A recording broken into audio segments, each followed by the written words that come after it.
Assalamualaikum warahmatullahi wabarakatuh. Selamat siang, siswa semuanya. Pertama-tama, marilah kita senantiasa bersyukur kepada Allah Subhanahu Wa Taala yang telah memberikan kepada kita berbagai macam kenikmatan hingga pada kesempatan pagi hari ini kita dapat berjumpa untuk pertama kalinya pelajaran fisika ya. Ini adalah materi tentang torsi yang banyak sekali dalam kehidupan sehari-hari. Dan ini merupakan materi pertama bagi kelas 11 MIPA ya. Selamat kalian telah naik kelas dan ini adalah materi pertama dengan ketemu dengan saya guru yang baru yang tentu saja ya ada perbedaan dengan guru yang sebelumnya karena sebagai individu itu pasti mempunyai kelemahan dan kelebihan masing-masing. Baiklah siswa sekalian, untuk materi pada bab pertama ini akan saya sampaikan yaitu kompetensi intinya ya. Kompetensi intinya ini seperti ini. Kemudian KI3 maaf terkait dengan pengetahuan yaitu memahami, menerapkan, menganalisis pengetahuan faktual, konseptual, prosedural dan metakognitif berdasarkan rasa ingin tahu ya tentang ilmu pengetahuan, teknologi, seni, budaya, humaniora dan seterusnya. Dengan wawasan kemanusiaan, kebangsaan, kenegaraan dan peradaban terkait penyebab fenomena dan kejadian serta menerapkan pengetahuan prosedural pada bidang kajian yang spesifik sehingga sesuai dengan bakat dan minatnya untuk memecahkan masalah ya. Jadi itu panjang ya. Sebenarnya semua ini seperti itu sama semua mapel. Kemudian KI4 mengolah, menalar dan menyaji dalam ranah konkret dan ranah abstrak terkait dengan pengembangan diri yang dipelajari di sekolah secara mandiri, bertindak secara efektif dan kreatif serta mampu menggunakan metode sesuai dengan kaidah keilmuan. Ini masih global ya. Kita lihat saja yang spesifik di fisika karena nanti akan jelas di sini ya.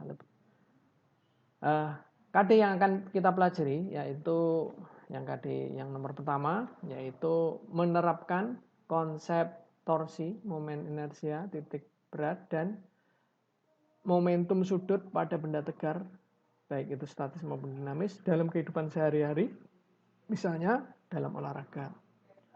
Kemudian 41 itu terkait dengan keterampilan, yaitu membuat karya yang menerapkan konsep titik berat dan keseimbangan tegar. Ini banyak dalam kehidupan sehari-hari, ini banyak sekali ini. Ya. Kalau yang ini nanti ini banyak karena waktunya paling hanya 1 jam ini nanti ya. Mungkin belum semua terbahas, apalagi yang ini ya, yang keseimbangan belum masuk. Ini aja entah sampai apa enggak ya. Ya, tergantung dengan waktu yang kita siapkan ini ya. Supaya videonya juga tidak terlalu besar, kalau terlalu besar nanti susah untuk mengunduhnya gitu ya. Berikutnya konsep torsi. Torsi itu apa? Torsi itu disebut juga ini sama dengan momen gaya ya. Ini sama saja dengan momen gaya. Ya, momen gaya. Momen gaya itu adalah ukuran kecenderungan sebuah gaya untuk memutar suatu benda tegar terhadap suatu poros tertentu. Misalnya ini. Seperti ini. Kalau ada kunci Inggris, terus di sini ada baut, diputar seperti ini. Ya tidak muter karena ini tidak menimbulkan momen gaya. Momen gayanya sama dengan 0 ya. Karena antara gaya dengan pusat poros itu tidak ada lengannya. Nah, berbeda dengan ini ya. Ini dinariknya ke sini, diputar ke sana. Nah, ini jaraknya ini kita luruskan, kita tarik garis lurus, jarak antara garis dengan titik itu kita lurus, ini jaraknya ini, L-nya ini. Jadi rumusnya ini momen gayanya nanti adalah tau sama dengan apa? R dikalikan F. R-nya dalam hal ini ini maaf L ya. Ini L dikalikan F dikalikan sin sin theta.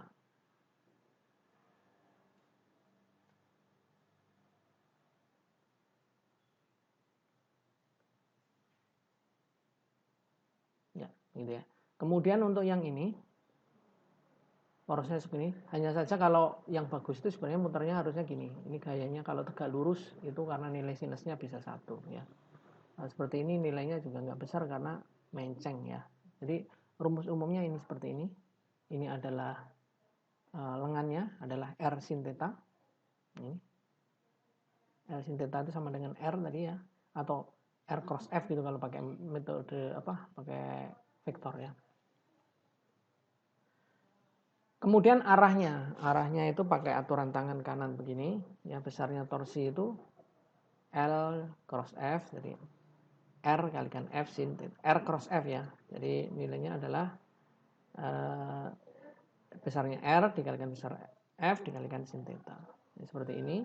Yang ini adalah momen gayanya dinyatakan seperti ini.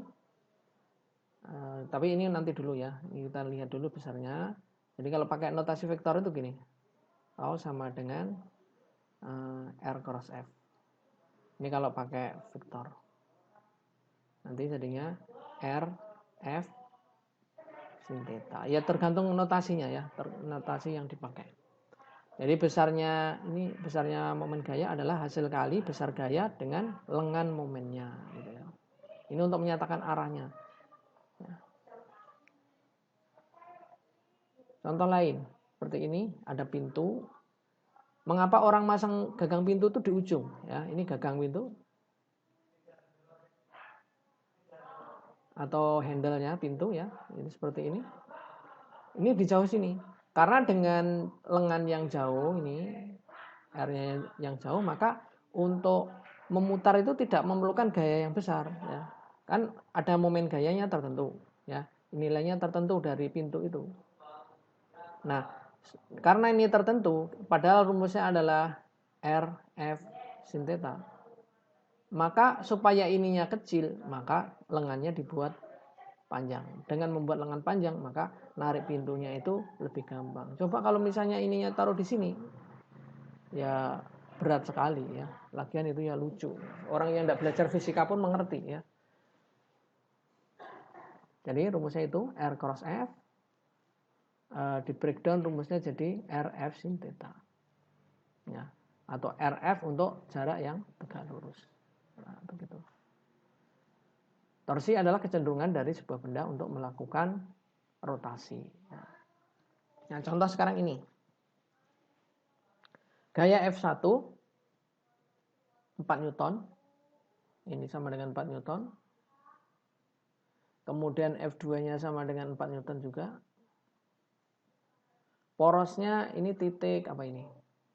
Jika massa batang diabaikan, nilai momen gaya terhadap titik B adalah titik hanya titik-titik. Nah, titik B di sini. Nah, kalau ditarik F2 ini momen gayanya di sini 0. Yang menyebabkan ini muter di sini ya. Jadi ini momen gayanya adalah ini lengannya R dikalikan F dikalikan sin 30 derajat. Panjang lengannya berapa? Ini lengan AB-nya adalah 2 meter. Di sini 2 meter, sudah ada di sini ya, 2 meter. Dikalikan F-nya 4 Newton, dikalikan sin 30 derajat adalah setengah. Jadi jawabannya adalah 4 Newton meter. Arah rotasinya kemana? Rotasinya ini batangnya akan muter begini. Muternya searah dengan putaran jarum jam, gitu ya. Nah, coba ini silahkan dicoba untuk latihan ya.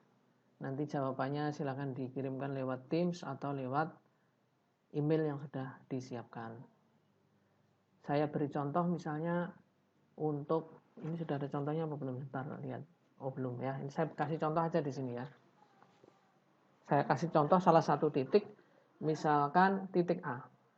Jumlah momen gaya terhadap titik A sama dengan ya R1 dikalikan F1 dikalikan, ini 90 derajat semua ya, jadi sin 90, tidak usah ditulis. Ini 0, lengannya nanti 0 ya. Terus yang ini menyebabkan rotasi begini, searah jarum jam, ini searah jarum jam juga. Yang ini berlawanan arah jarum jam. Kalau porosnya di sini ya, porosnya di sini, ini tarik ke bawah, muternya begini, searah jarum jam, putar ke atas, berlawanan arah jarum jam, putar ke bawah, ini berlawanan arah jarum jam. Jadi ini saya tulis ini 0, ini nanti nilainya 0 ya.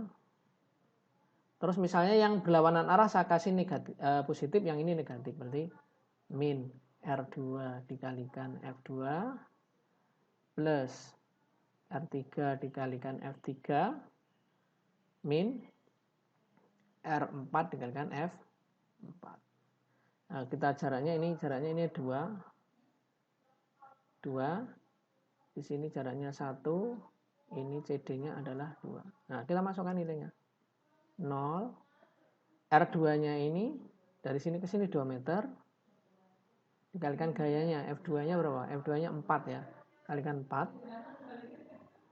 terus ditambah R3-nya, R3 ini berarti 2 tambah 1 jaraknya ya, 2 tambah 1 berarti 3, terus dikalikan F3-nya berapa? F3-nya 8, ya, begitu. Terus min R4 jaraknya berapa? 2 tambah 1 tambah 2, 5 ya. 5 dikalikan F4-nya adalah 10. Coba dicek, sudah betul apa belum masuknya? Ini F2-nya 4, betul.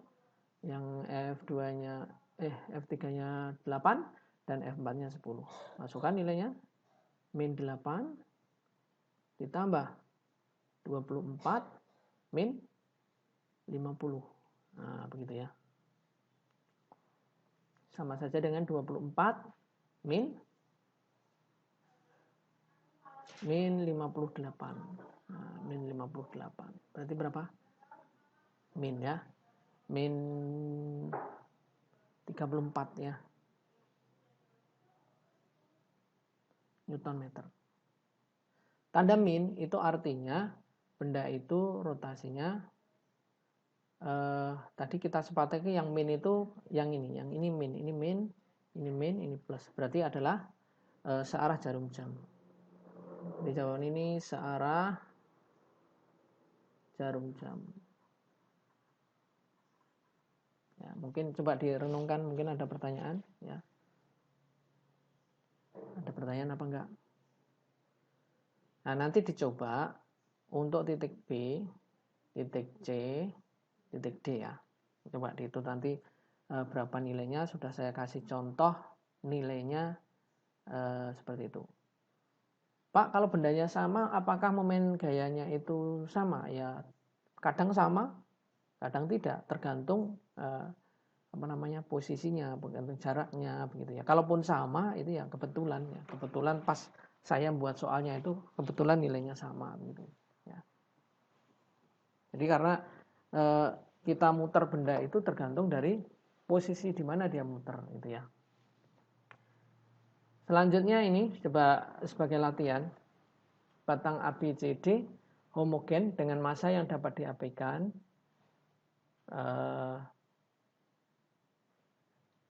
Tentukan momen gaya batang pada titik A. Nah, titik batang A, B, C, D. Jadi nanti ada ini walaupun gambarnya 1, berarti ada 4 jawaban. 4 jawaban saya tunggu nanti setelah pelajaran. Ya, ini saya buat video dulu ya. Nanti silakan dikerjakan. Ya, kalau ada pertanyaan nanti silakan disampaikan di kolom komentar. Terima kasih. Ya, untuk sementara itu yang ini. Terus kita lanjut ke momen inersia. Kalau tadi momen gaya itu akan menyebabkan benda itu cenderung berputar atau tidak. Kalau momen inersianya besar, itu benda itu berarti akan muter ya. Kalau kecil ya tidak akan muter karena setiap benda mungkin mempunyai nilai tertentu untuk berputar. Selain itu ada juga momen inersia. Momen inersia itu adalah ukuran kelembaman suatu benda untuk berotasi terhadap porosnya. Ya, porosnya kan bisa macam-macam. Misalnya pen ini aja, porosnya bisa di tengah, ya, bisa di tengah, bisa di ujung kiri, ujung kanan, di seperti ini juga bisa, ya. Nah, nilainya walaupun bendanya satu, momen inersianya itu bisa berbeda-beda bergantung dari porosnya. Ya, ini nilai momen inersia bergantung pada massa partikel-partikel penyusun benda dan distribusi massa terhadap poros. Jadi menentukan itu. Bentuknya beda-beda. Seperti manusia itu bentuknya begitu, tapi kalau dia menekuk, berdiri, lurus, itu momen inersianya beda-beda. Semakin besar momen inersia suatu benda, maka benda tersebut sulit untuk berotasi. Demikian juga sebaliknya, jika momen inersianya itu kecil, maka benda itu gampang untuk berotasi. Nah, contohnya ini ya, coba dilihat.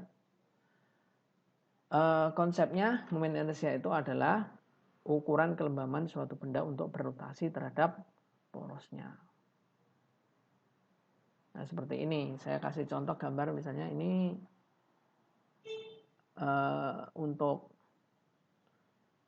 sumbunya ini, bendanya ini, rumus umumnya adalah M dikalikan R kuadrat. Ini rumus umumnya untuk benda yang tidak kontinu ya, yang diskrit, yang terpisah-pisah seperti ini. Kalau ini kontinu seperti ini, misalnya batang diputar pada tengahnya, rumusnya adalah 1/12 ml kuadrat. Kalau diputar di ujung, 1/3 ml kuadrat. Di sini lebih kecil, ya. Seperti misalnya muter batang itu di tengah dengan di ujung, itu enak di tengah. Coba kalau kamu punya tongkat pramuka itu 1,5 meter, muter di tengah gampang. Kalau itu ujung sulit, walaupun masanya sama, gitu ya. Ini kalau menggunakan yang diskrit, ya. Rumus umumnya itu, yang atas itu sudah, ini sudah mr kuadrat, ya. Kemudian kalau benda itu ada banyak, kita bisa nuliskan momen inersia sama dengan sigma mi kali ri kuadrat dengan i, ini mulai dari 1 sampai dengan n, ya, sampai dengan n gitu ya. Atau bisa juga dengan menggunakan integrasi. Nah, ini kalau diskrit ya, r sama i sama dengan integral r kuadrat dm. Ini belum diajari di kelas 11 ya. Integral itu kalau di matematika kayaknya belum. Nah, contohnya ini batang dirotasi pada ujungnya. Momen inersianya adalah 1/3 ml kuadrat. Jadi ini dari sini perbandingan dm per dr, ini dm dibandingkan dr itu sama saja dengan m dibandingkan l. Nah, begitu. Sehingga kita bisa menuliskan dari sini ya, dm sama dengan m besar per l besar dr gitu. Gitu. Terus seperti ini diintegrasi didapatkan r kuadrat itu 1/3 r pangkat 3, sehingga rumusnya adalah i-nya sama dengan 1/3 ml kuadrat begitu. Ini jadi dihitung seperti itu sehingga kita bisa mendapatkan nilai momen inersia untuk berbagai macam benda, ya. Mungkin begitu ya. Nah, ini contoh untuk benda-bendanya.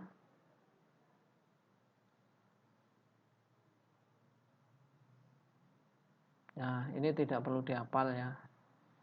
Nanti akan saya tunjukkan ya, karena saya tidak akan menanyakan dari mana rumus itu didapat ya. Ini belum waktunya, kita nggak sampai ke situ. Kemudian ada teori sumbu sejajar atau dalil Steiner ya. Jadi seperti ini. Kalau tadi diputar di ujung, momen inersianya adalah 1/3 ml kuadrat. Nah, ini kita ngitungnya itu dari momen pusat massa. Ya, pusat massa itu kalau distribusinya kontinu ya di tengah-tengah di sini ya. Di tengah-tengah. Klik. Nah, I sama dengan PM, ini PM itu maksudnya pusat massa ditambah M kali D kuadrat. D itu jarak geser dari sumbunya. Tapi ingat ini ya, sumbu rotasi sembarang harus sejajar. Jadi kita bisa muter di sini, mula-mula ini.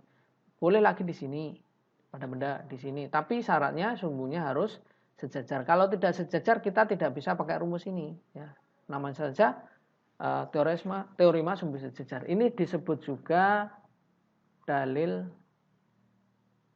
Steiner. Ya, dalil Steiner.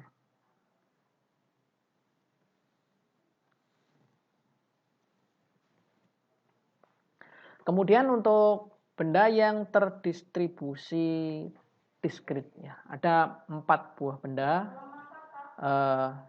terpisah pada jarak seperti pada gambar. Misalnya ini masanya 3M jaraknya A, 2M jaraknya A terhadap sini, kemudian M terhadap titik ini adalah 2A, dan ini. Yang ditanyakan adalah jika sistem diputar terhadap sumbu Y, maka momen inersia diputar Y. Sumbu Y-nya ini berarti. Set gitu ya, ini. Berarti nanti kita menulis ini M1 kali R1 kuadrat. Ya. M1-nya yang mana? Misalnya ini M1. Ini M2. Ini M3. Ini M4. Nah, M3 M1 itu 3M misalnya, 3M. Jaraknya A kuadrat. Terus M2-nya adalah 2M. R2-nya tinggal, ini pas di poros, berarti jaraknya 0, dikalikan 0.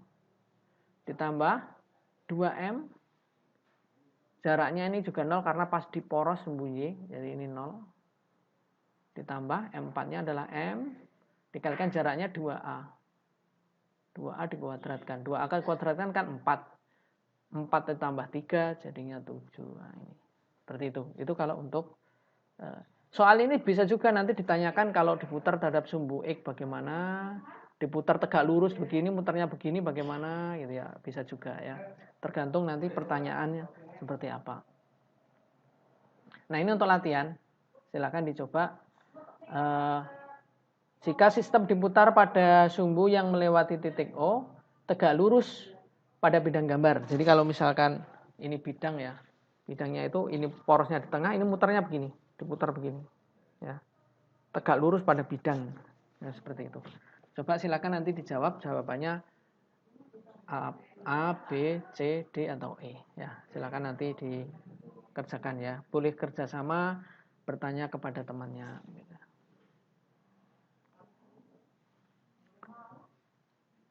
Kemudian pengertian berikutnya ini terkait dengan materi selanjutnya dulu momentum sudut.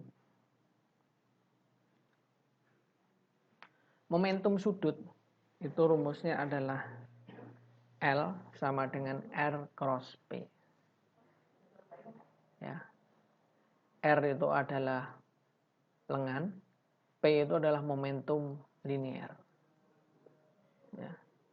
Karena P itu sama dengan M kali V, maka kita bisa juga menuliskan MVR. Kalau ada sudutnya tidak tegak lurus, tinggal ditambahi sin theta. MVR sin theta atau RMV sin theta, sama saja dengan ini ya. Ini sama saja. Nah, kalau diuraikan MR kuadrat yang tegak lurus itu bisa diganti dengan momen inersia ya. Sehingga L itu nanti sama dengan ini I dikalikan omega. Jadi I momen inersia, omega adalah kecepatan sudut gitu ya. Nah, itu sudah sama ya.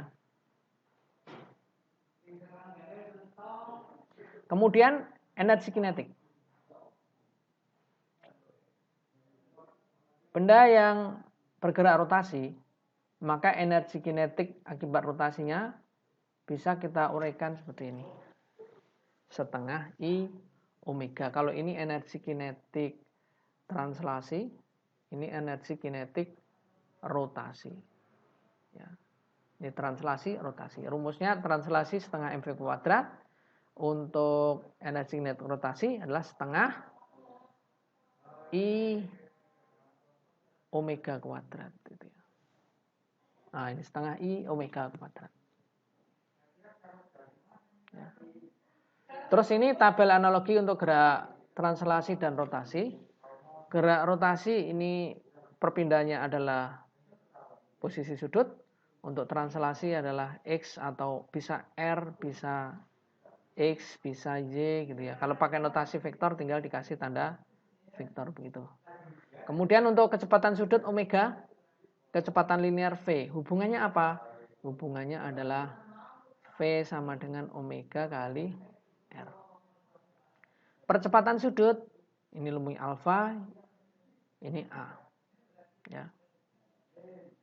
A sama dengan apa? A sama dengan alfa kali R. Begitu ya. Kemudian untuk gerak melingkar beraturan itu adalah gerak melingkar yang kecepatannya berubah, kecepatan sudutnya berubah secara teratur. Theta T sama dengan theta 0 plus omega T. Seperti ini. Kemudian untuk gerak lurus pada gerak lurus itu adalah gerak lurus beraturan. Itu V-nya konstan. X sama dengan X0 tambah V kali T. Ini gerak melingkar beraturan. Maaf, ini gerak melingkar beraturan ya. Tadi saya salah baca.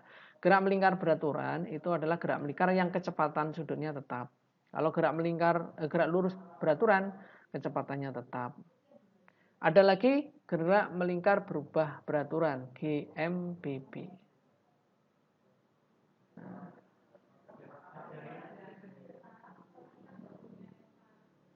Nah, ini gerak lurus berubah beraturan, hanya konstan. Rumusnya seperti ini. Ada kesamaan bentuk kan? Hanya alfa diganti dengan A. Sama bentuk prosesnya ada. Kesamaan bentuknya. Analoginya ada. Omega T kuadrat sama dengan omega 0 kuadrat plus 2 alfa theta. Alfa itu percepatan, theta itu perpindahan. Percepatan, perpindahan. Sama persis. Sama persis. Analoginya. Jadi untuk mengingatnya mudah.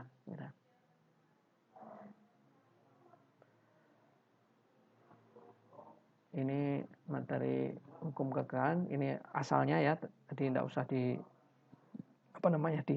pelajari dari mana asalnya, karena kamu juga mungkin secara matematis belum begitu paham.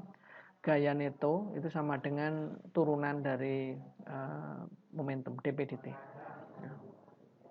Untuk gerak rotasi, momen gaya sama dengan dl dt. Ya. Jika momen gaya 0 tidak ada resultan gaya bekerja, maka ininya 0 sehingga L-nya konstan. Ya. Momentum sudutnya tetap. Nah, sebentar ini ada bel ya. It's time to begin the sixth lesson.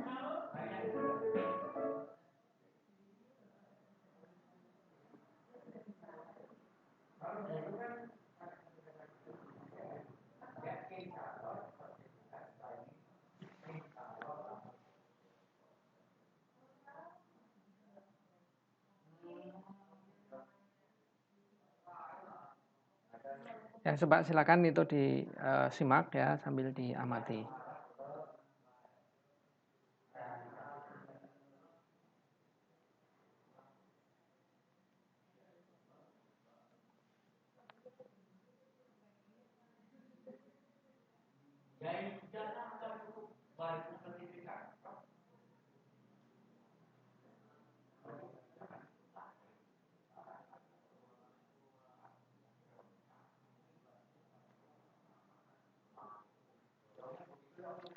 Jadi seperti itu ya. Jadi ada analogi antara gerak translasi dan gerak rotasi. Selanjutnya, hukum kekekalan momentum sudut. Jika tidak ada momen gaya luar yang bekerja pada sistem, momentum sudut sistem adalah tetap atau kekal. L konstan, seperti ini, L konstan. Maka L1 sama dengan L2, L itu sama dengan I1 kali omega 1 sama dengan I2 kali omega 2. Ya. Nah, ini ada penarik balet. Nah, kalau seperti ini momen inersinya besar apa kecil? Terentang gitu. Distribusi massa bendanya ada tangannya itu jauh dari pusat rotasinya. rotasinya. Oleh karena itu ini omeganya momen inersianya besar. Kalau ini tangannya di sini, maka I-nya jadi lebih kecil, mengecil ya. Jadi kalau ini misalnya I1, ini I2, I1 itu lebih besar daripada I2. Konsekuensinya apa? Konsekuensinya nanti omega 2 lebih besar daripada omega 1. Ini muternya lebih cepat daripada ini, begitu ya. Ya, puternya ini lebih cepat. Tadi sudah saya sampaikan ini omega 2, ini omega 1. Ini juga sama ya. Nah, ini contoh, coba sekarang perhatikan video ini dari ini. Nah, ini oh, udah enggak jalan ya. Bentar.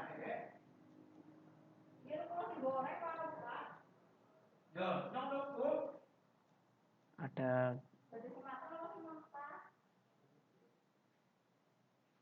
ini lagi internetnya enggak jalan karena ini filenya ada di OneDrive, jadi ini enggak jalan ya. Mohon maaf, ini ada enggak terbaca itu ya. Nah, untuk selanjutnya ini contohnya ini. Yang lain aja. Ini loncat indah. Ketika posisinya itu lurus, momen inersinya kecil, jadi tidak muter. Ketika ini ditekuk, momen inersinya kecil, maka omeganya membesar. Jadi muter cepat begitu. Akhirnya jatuh ke sini. Ini diluruskan lagi, ini lambat. Jadi di sini muternya bisa cepat lagi, ini jatuh. Bisa juga ini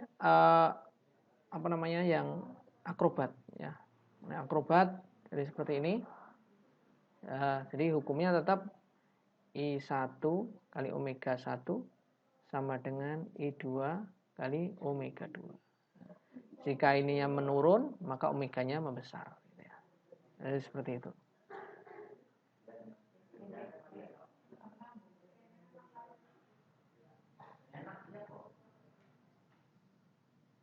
Kemudian energi kinetik rotasi. Energi kinetik rotasi adalah sama dengan tadi, ya, saya skip ya. Materinya sudah habis ya. Sampai di sini, coba mungkin ini ya ada yang perlu saya ulang lagi terkait dengan ini ya. Ini. Jadi seperti itu. Jika seperti atlet itu ya, senam lantai itu, kalau tangannya begini, putarannya lambat. Kalau muternya begini, dia muternya bisa sangat cepat. Kemudian ini juga seperti itu. Ketika lurus ini tidak muter, tapi kalau ketika dia menekuk badan, maka dia akan muter dengan cepat. Ya. Kalau misalnya perahu ya dikendaki tidak gampang oleng seperti perahu Cadik di Cilacap itu ya, perahu nelayan kecil kan, bagaimana itu ada ombak besar tidak terbalik, itu kiri kanannya dikasih cadik ya, dikasih cadik pakai kayu panjang, terus ada bambu besar, bambu yang besar itu, sehingga kalau ada ombak besar tidak gampang berputar karena momen inersianya besar. Kalau momen inersianya besar, maka dia muternya lambat, begitu ya. Mungkin itu yang bisa disampaikan. Nah, nanti soal-soalnya silahkan dikerjakan. Ada beberapa soal tadi ya, banyak ya. Nanti bisa dipelajari pada pertemuan yang selanjutnya. Terima kasih. Sampai di sini dulu ya. Mohon maaf atas segala kekurangan ya. Karena ini ternyata internetnya lagi tidak jalan, tadi mohon maaf videonya tidak terputar di situ tadi. Terima kasih. Assalamualaikum warahmatullahi wabarakatuh.